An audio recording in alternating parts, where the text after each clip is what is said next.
Well, hello and welcome to a special tour report, I guess, this week for the LIV Golf Jeddah event. They're over in Saudi Arabia, and the event kicks off on Friday on the LIV Golf Tour. Now, Elk and I are here because, and we talk about this all the time, there's a lot of demand for LIV Golf content, and we didn't do a show for the Bangkok event last week, and we got inundated with people saying, where was your LIV show? Why are you not talking about it? So with it being in Bangkok last week, neither of us watched it. We were both very honest about that with the time difference.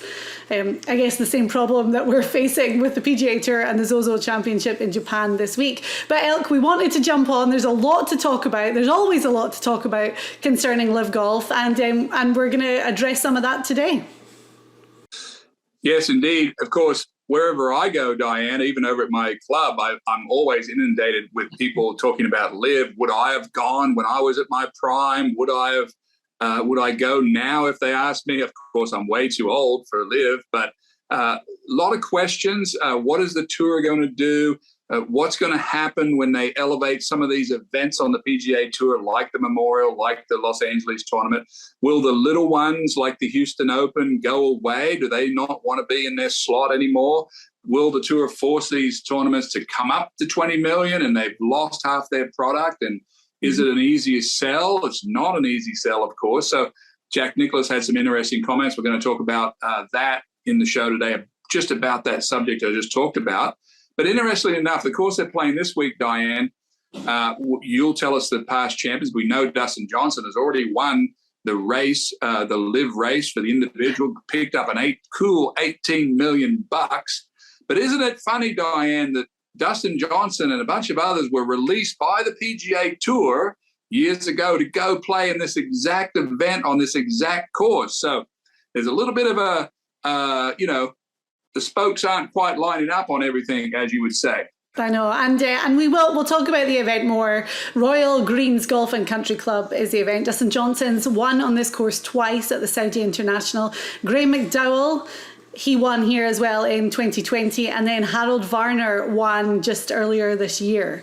So the course has hosted a lot of events. Obviously, those four versions of the Saudi International, Ladies European Tour events, the Aramco Women's Series as well, which is funded by Golf Saudi. So we'll go into all of that, and I've got some of the odds as well, and some good picks that we're maybe going to look at. But let's go back. I think let's start with. We'll start with maybe the state of the PGA Tour and Jack Nicklaus's comments that you alluded to there. With these elevated events and more money on the table for PGA Tour players, and what Jack said, it's almost like it's going to create a divide on the PGA Tour, two tours almost. Yeah, before I get to Jack's comments, I wanted to mention something about Harold Varner III. He won this tournament earlier this year. Mm-hmm. Remember, that was opposite the Pebble Beach AT&T Pro-Am, and the tour did a deal where they let all those guys go over to Saudi Arabia and play, knowing they said, if you go to Saudi, you have to come back here and play Pebble Beach next year. Mm-hmm. Well, of course, that's all gone. That's off the table. So that negotiation didn't go well. But anyway, back to Jack Nicklaus was mentioned yesterday in an article, was saying that with the elevated events, they're having 10 events that are going up to $20 million, and he doesn't even know what the majors are going to come in at. But he's the recipient of one at the Memorial Tournament, will be $20 million. He was more concerned, Diane, that he's also involved with the West Palm event, the Honda Classic, that sits between a $20 million event, the Los Angeles tournament, and a $20 million Bay Hill event. He said, look, I don't want to be there. I don't want to be in between those two for $8 million. I want to move that date. So they're feeling pressure. He said Jay Monahan has a lot of work to do because he feels like there's two tours now. There's this elevated group, and there's the guys that are just trying to be in the elevated group. So very interesting hearing him say out loud what everyone is worried about. Mm-hmm. And with these elevated events, and we talk about the waste management, the WM Phoenix Open quite a lot. next year is going to be a big one for them because they have Super Bowl weekend, and the Super Bowl is going to be held in Phoenix. So it's going to be an amazing atmosphere and a great weekend to be there anyway. But, we had said when we heard there was going to be these new elevated events, would the WM Phoenix Open be one of them? But they're sandwiched in that time, roundabout Riviera, not long before Bay Hill. They can't really squish all of these elevated events together. Well, I think the PGA Tour is going to nominate or announce maybe 2 or 3 more elevated events. I think one of them could be the Phoenix Open, could be San Diego, could be Pebble Beach. But, Phoenix Open or the Waste Management doesn't really need to elevate. It doesn't need to go to 20 million, and I'll tell you why. It's on Super Bowl weekend. We already know the scene at Waste Management. Do they throw another $10 million in? And how do they get their return on their investment? They've already got a wait list of 400 companies that are trying to buy tickets at the Waste Management. They can't get any more people in that event. So it's a no-brainer that they don't want to elevate. However, if they don't elevate, does the tour move them out of that slot and put them somewhere else? And that's the fizzle or the end of that big scene. So very interesting.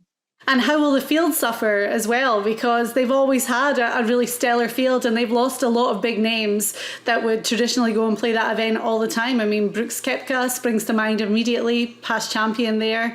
They've lost a lot of those names that have gone to LIV. Yeah, and I'm not sure that what field shows up in the WM will be the same scene. I don't think that's one that's kind of protected. Field wise, but if they did go to 20, would that get them another how many players? I honestly, I know for a fact that the top players on the PGA Tour, the JTs, Justin Thomas, that is, the Jordan Spieths of the world, John Rahms, they don't want to be told by the tour that they've got to play in a dozen events, all the same event. Mm-hmm. They have thrown some bait into the arena, Diane, $100 million of PIP, but still, John Rahm's already come out and said, take me off that list. I'm not playing in every event that you tell me to play in. So there's a little bit of jockeying even amongst the players. What's the tour going to do?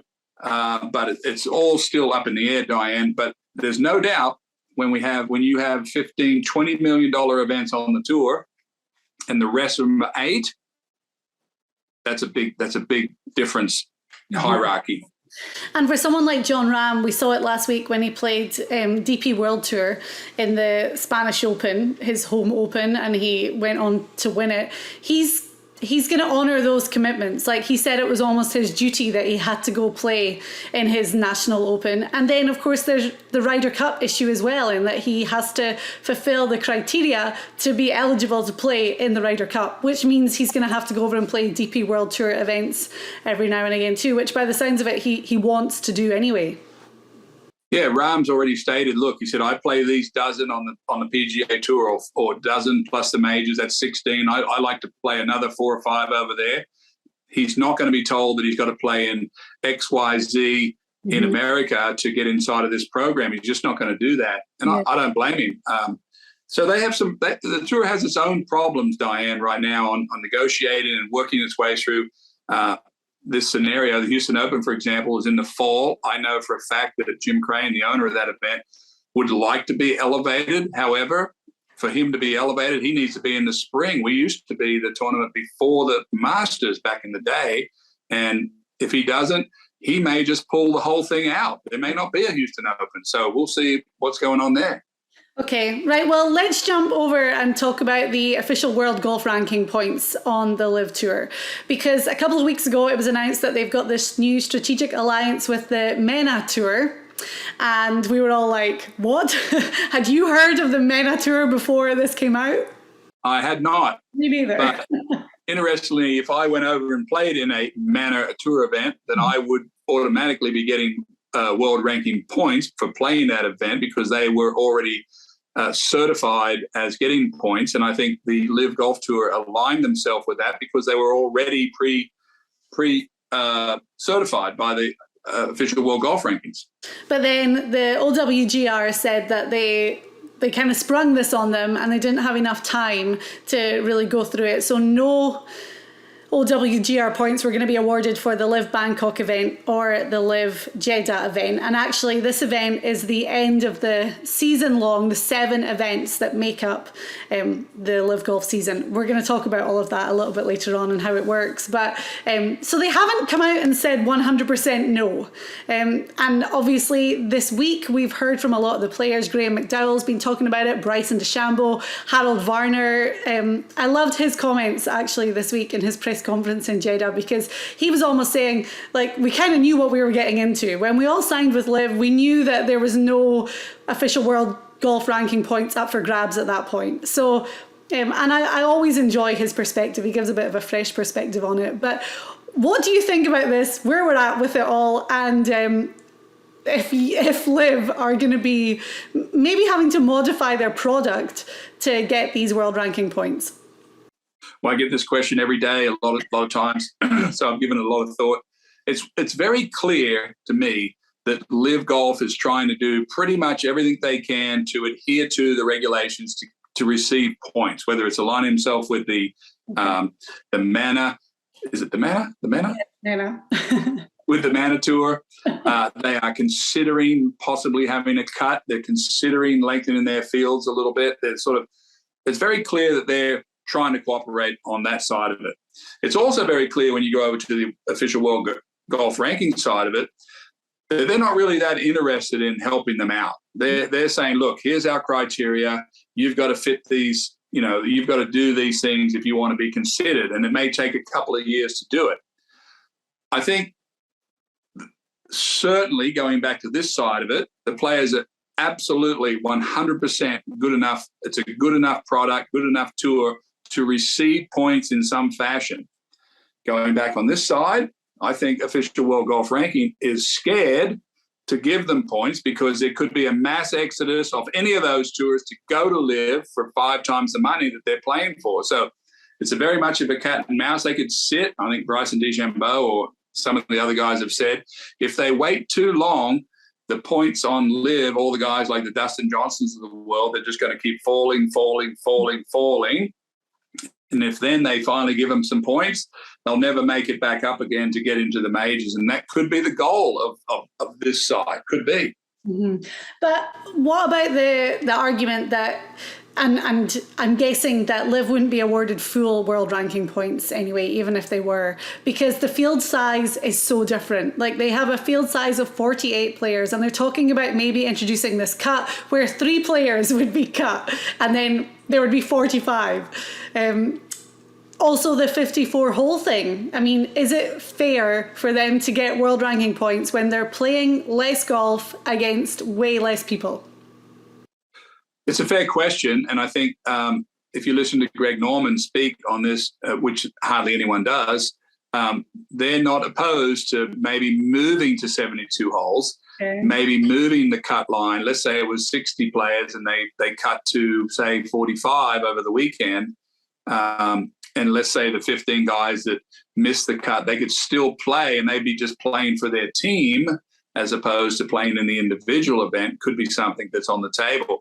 I've heard from some of the players on the LIV that they've already told the powers to be that if they went to 72, they wouldn't be opposed to that. There's only 14 events. That'd be 14 more days that they would play golf in a season, 2 weeks. So it's not a big deal for them to go to 72.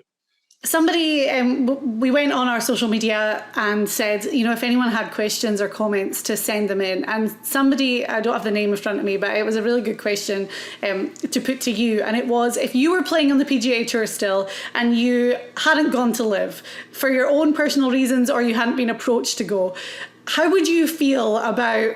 And let's use Eugenio Chacarra as an example, who won the LIV Bangkok event, fresh out of college, signed with LIV, his team won, he won the individual, he took home 4.75 million. So the guy all of a sudden has made all this money.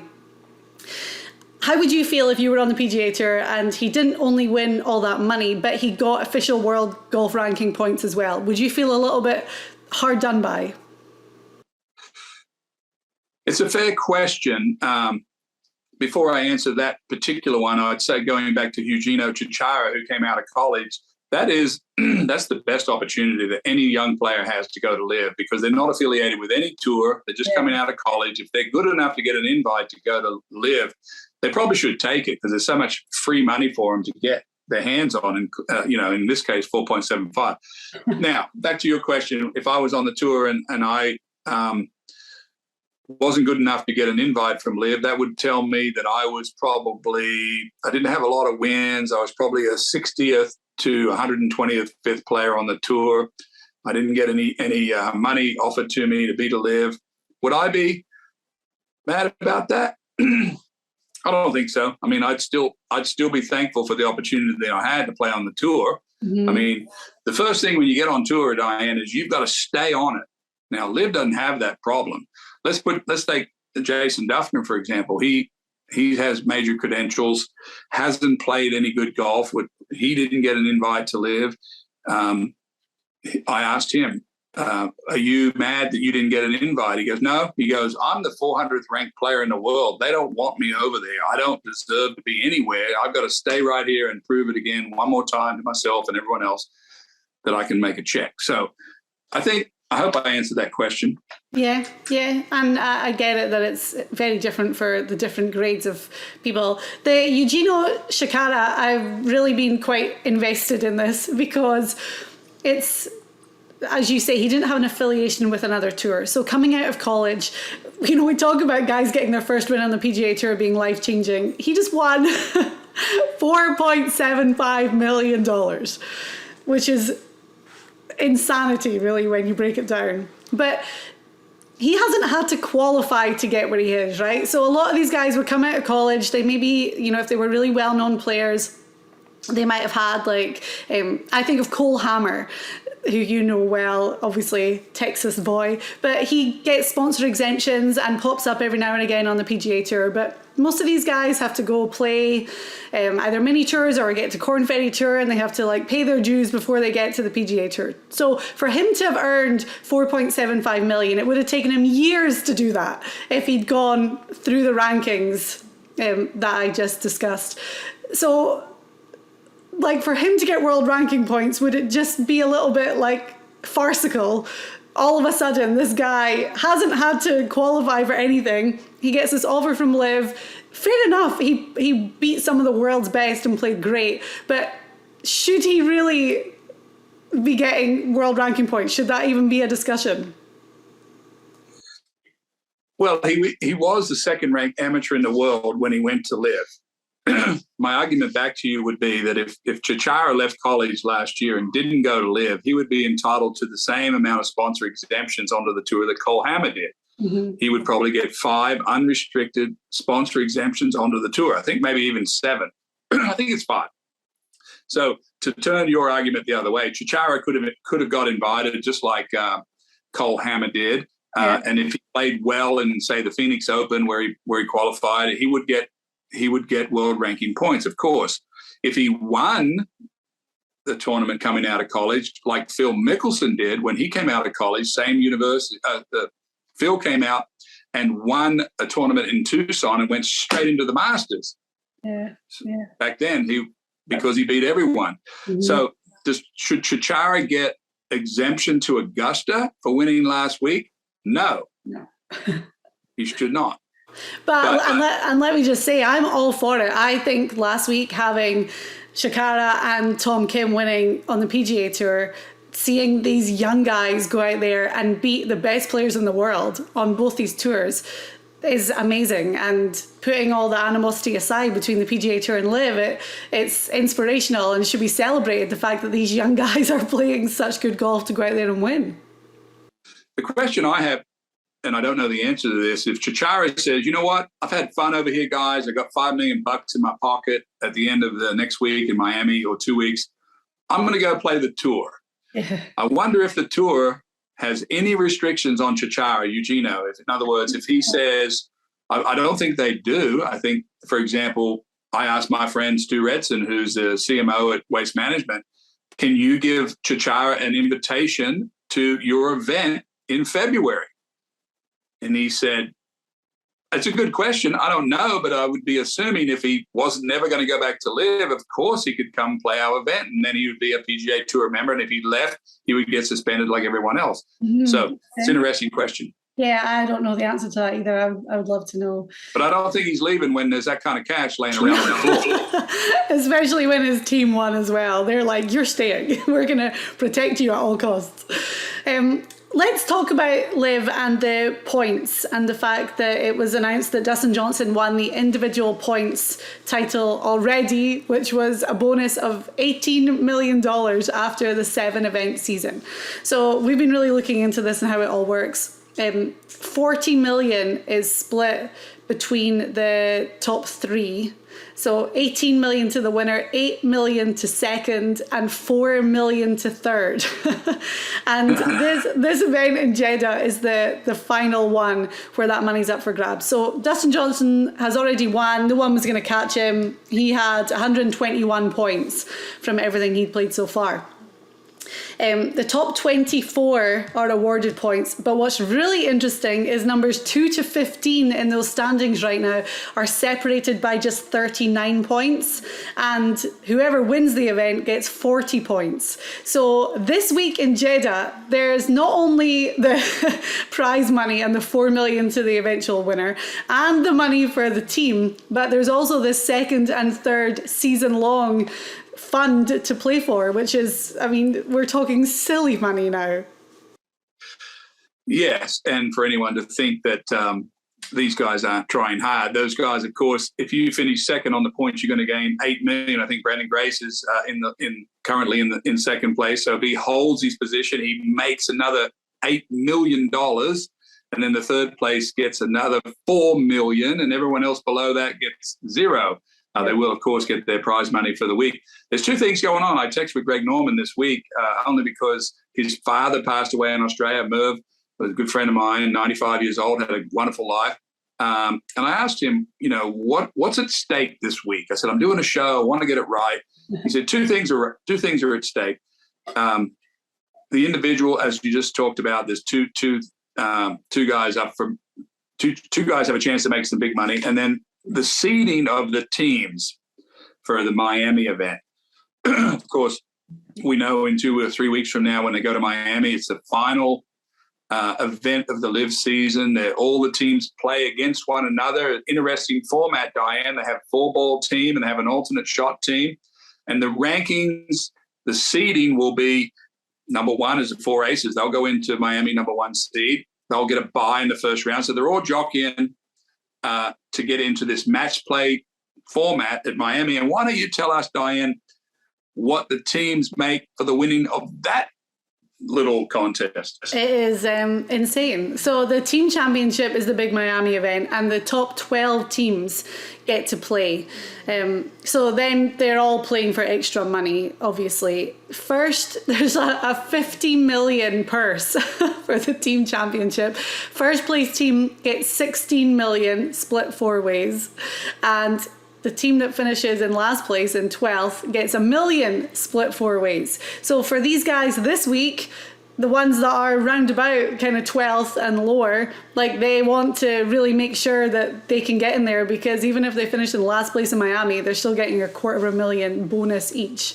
The 4 aces team are flying high. We know that. They've got 140 points right now. That's Dustin Johnson, Taylor Gooch, Patrick Reed, and Pat Perez. We obviously hear a lot from Pat about how their team is going. So they've got 140 points. Second place are the Crushers, which is Bryson, Paul Casey, Charles Howell III, and Anabar and Lahiri. They've got 80 points. So you can already see the discrepancy in how the 4 aces are, really up there. But we'll go into that before the Miami event, and we'll really break down how it all works over the 3 days. But it's that's going to be fun, and it's piqued my interest. I mean, listen, is the money ridiculous? Yes. Yeah, if this was a product that was sort of everyone endorsed, we'd be really looking forward to seeing the 4 aces play an alternate shot with Justin Johnson and Pat Perez playing as a team, and then Patrick Reed and Taylor Gooch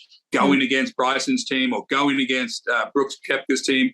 It would be something to see, and we are gonna watch it, and we're gonna check it out and report it back to you. Yeah, so that's coming up in Miami in a few weeks. Let's go back to Jeddah this week. We said it was the Royal Greens Golf and Country Club, a course that we've seen a lot before for the 4 versions of the Saudi International. DJ's won 2 of those already, Graham McDowell and Harold Varner. So it's all the guys that have won that tournament are now LIV golfers and they're back there this week. But it's a par 72, 7,010 yards, so, pretty short course. Views of the Red Sea, as you can see behind me. It's going to be windy out there. I know you've been talking to a few guys, from the Secret Golf team. We have Mark Leishman, Jason Kokrak, Pat Perez. They're out there. What have they been telling you about the course this week? All of them said the same thing. It's so hot right now. Yeah.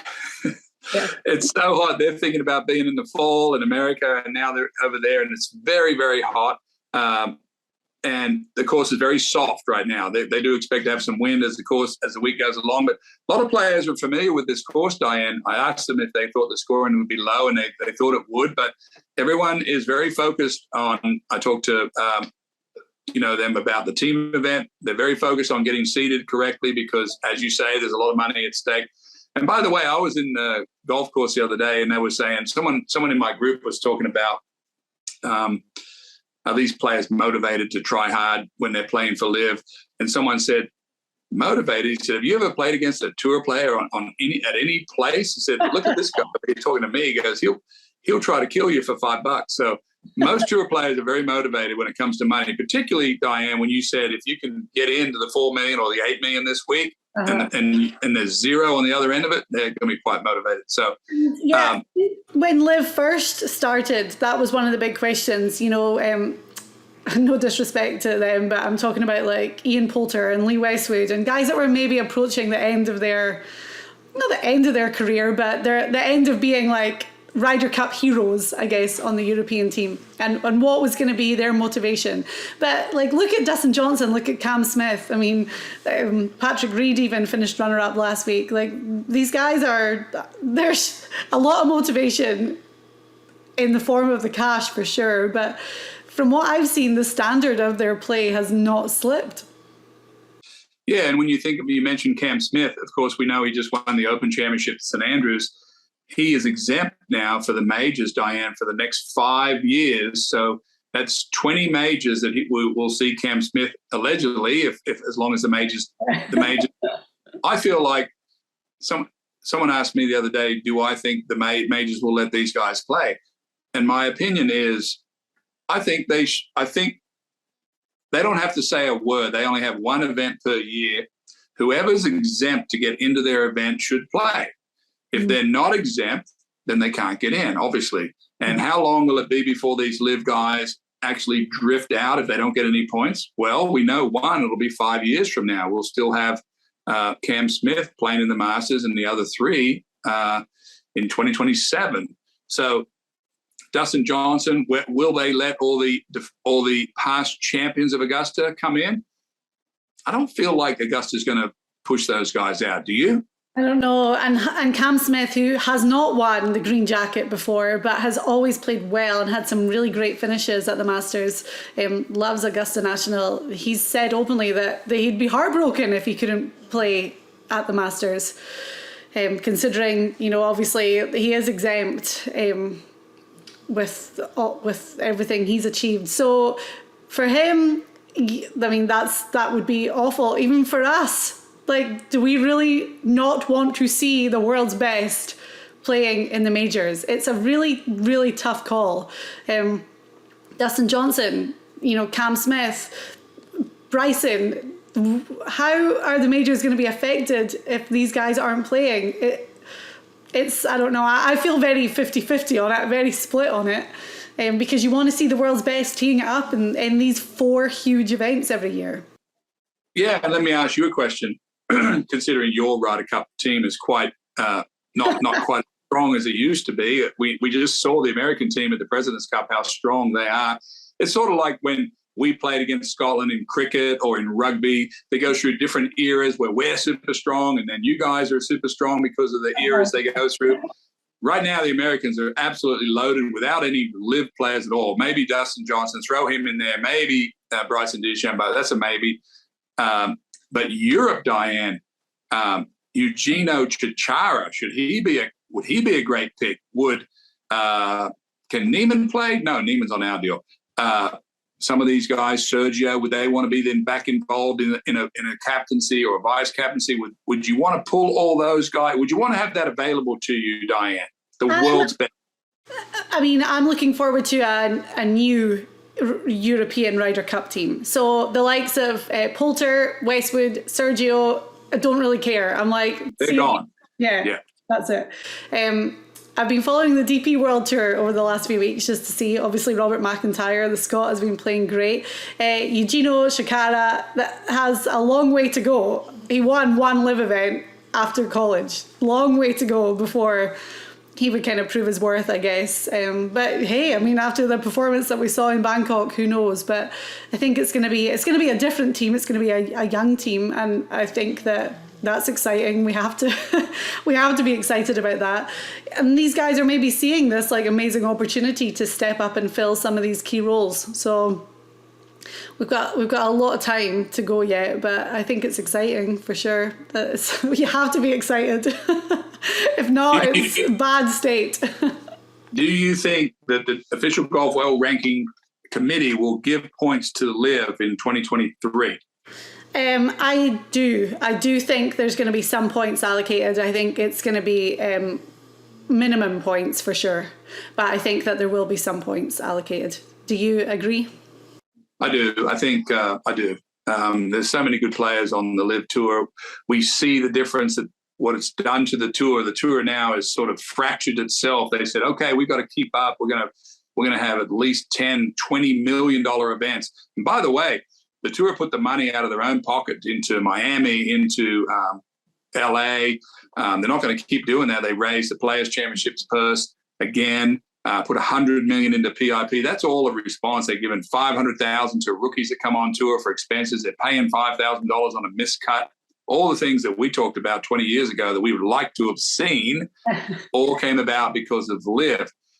Do you think, Diane, if they sat down together, let's say that you and I were in the room and we sat down together with Monahan and Greg Norman and talked about the possibility, do you think that may happen? Rory McIlroy recently has asked for a sit-down, a truce, if you will, to sit down and talk about this. I don't know. Right now, from the outside, I don't see that as a possibility. I don't know, but then we need to find harmony somewhere because the world of professional golf and the world's best is so fragmented right now, and there's so much animosity. It's mean. Like some of the comments and stuff that you read online, I'm like, oh my gosh, it's not worth this. But I mean, I don't know. I cannot see Jay Monahan and the PGA Tour wanting to sit down with LIV right now. Yeah, I think they will sit. I think they will sit down, Diane. I think Monahan will have to sit down eventually with Greg Norman. I think there'll be outside pressure, whether it's from Official World Golf, other board members, tour players are going to get involved. Rory McIlroy has already said he wants them to sit down, talk about it. Is there a scenario, Diane, where LIV Golf could have 12 or 15 events around the world, and if you participate in LIV events, blessed by the tour, you have to come back and play 15 events or whatever the number is on the PGA Tour?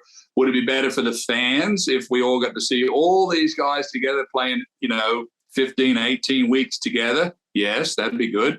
I did see a quote from Lee Westwood yesterday saying that when they were in Bangkok and they had all those junior golfers out there, none of those junior golfers will ever see any tour players like the caliber of the LIV guys or anyone up close like they did. So, yes, LIV Golf is actually going around the world and creating some good scenes and some good visions. I remember when I was a young player growing up in Australia, used to take the train for 20 hours down to Sydney to see Jack Nicklaus when he came over, gave me the inspiration to go back and work on my swing. So certainly in that regard, Diane, those young players in Bangkok are certainly seeing the best players up close and taking that back to practice with. Okay. There was one more question that came in on our Twitter that I thought was worth talking about. It was from Zitty and it was in reference to whether or not the LIV guys should be getting world ranking points and be allowed to play in the majors. And Zitti said the majors are bigger than any player. The only guys missing out are those who feel they're not worthy of true competition. In my mind, there's one question. If LIV didn't want to just buy their way straight to the top, why didn't they simply build the Asian Tour slowly over a period of years and then entice the best players to an evolving tour? Interesting, because we spoke about the alliance now that LIV has with the MENA Tour, but they also are part of the Asian Tour. So I wonder why they didn't focus on the Asian Tour before they got involved with the MENA Tour. I don't think the LIV product could have evolved slowly. I think it had to come in the way it did just to get everyone's attention, to, in other words, to pull a good enough players over. I mean, look at Cam Smith. I mean, Cam Smith's the current players champion, the current Open champion. How do you pull him from anything? He's already loaded with cash, right? He's going to make, he already has some 25 million in official. He's probably going to make another 50 from those two tournaments just over the course of his 10-year exemption or 5-year exemption he got. Why'd he go? Is it because it's something different? Is it something fresh? We listen to Cam Smith. You got to listen to the players when they say, other than the money. Cam Smith talked about traveling. He talked about being home for a long time.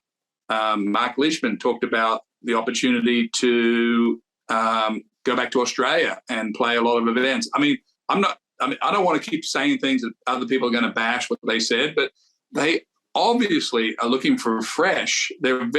One thing I will say, they're very into the team, which I'm into the team. When I watch the golf, when I watch LIV, I'm watching the teams. And it's very interesting to me, and I'm a tour player, solid traditional tour player for 30 years. I am enjoying the team aspect of the LIV Golf. Well, I saw Mark Leishman post pictures on his social media, and he's been hanging out with Cam Smith and Matt Jones, and they've been going out for dinners together. There's like a huge group of them. So the teams are obviously, that dynamic is working in that they're not just with each other on the course watching scores. They're actually like bonding and enjoying this experience together, as cheesy as that sounds. But the feedback has all been positive from the guys about being part of these teams. Yeah, in Japan, we're playing the Zozo this week. Japanese players in general hang around together as a team. They used to do it sort of by their sponsors, whether it was, Honma or Dunlop, or they would all eat together, they'd all sit together, and they'd all practice together. They're sort of a team atmosphere. And I think, these guys, Leishman, you mentioned, with Cam Smith, they're real good friends. Matt Jones, all these guys from Australia, they all hang out together, and they got a common thing that they can go. In other words, I had a bad day. Doesn't matter. They're going with the team to go fishing tonight, whatever. Okay, that's fine. I get it. But I'm just saying, after a number of years on the tour, 10 or 15, they're tired of doing the tour thing, obviously. Yeah, it's different for them. So, all right. Well, very quickly, I wanted to run through some of the odds that we're seeing for this week. Dustin Johnson, who has dominated on this course before, has won it twice. The Saudi International here has had a couple of top 10 finishes out with that. He's 5-1 this week. Cam Smith 6-1. Joaquin Niemann 9-1. I really like Harold Varner at 22-1, considering he won on this course at the start of the year. I like Patrick Reed, who I think might jump up and steal the $8 million for coming second. He's playing very good golf at the moment. I also think Jason Kokrak. What's Kokrak's odds? Because he plays this course really well too. Jason Kokrak's 33-1 this week. The other guy I like is Abraham Answer at 22-1. Because he's played it before. He's had a good finish here before, but also his team winning last week, that has to give him a little bit of extra motivation too. So I like Answer at 22-1. I know we talked about this briefly at the top of it, but what do you think about the PGA Tour releasing all these guys to play in this exact event back in January? Was that a big mistake, or was that the start of LIV as we know it, when they actually let them all go, and now if they let them go, they're banned for life? Well, I think it's clear that by the guys playing in the Saudi International, over the previous 4 years and being allowed to do so, relationships were formed because all those winners are now part of LIV Golf.